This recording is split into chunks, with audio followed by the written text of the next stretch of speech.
সাপ দেয় গাপাগাপ। আজকে আমরা স্নেক বা সাপের প্রকারভেদ দেখব। সাপ বা স্নেকের প্রকারভেদ হলো 5টি। প্রথমে রয়েছে ডান্সার সাপ, যারা নাগিনের মতো কোনো গান দিয়ে ডান্স করে থাকে তাদেরকে বলা হয় ডান্সার সাপ। সাপ দেয় গাপাগাপ। তারপর রয়েছে বন্ধু সাপ, আত্মীয় স্বজন প্রতিবেশী যারা আমাদের সামনে খুবই ভালো সাজে কিন্তু আমাদের পেছন দিকে আইকলা বাস দেয়, তাদেরকে বলা হয় বন্ধু সাপ। সাপ দেয় গাপাগাপ।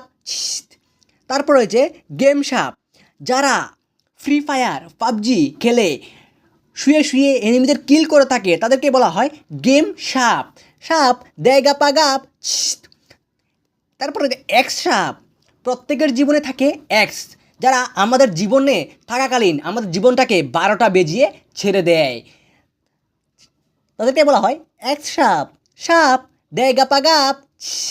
তারপর রয়েছে অঙ্গ সাপ, আমাদের ছেলেদের শরীরের মধ্যে এমন একটা জিনিস থাকে যেটা দেখতে একদম সাপেরই মতো, এটাকে বলা হয় অঙ্গ সাপ। সাপ দেয় গাপাগাপ।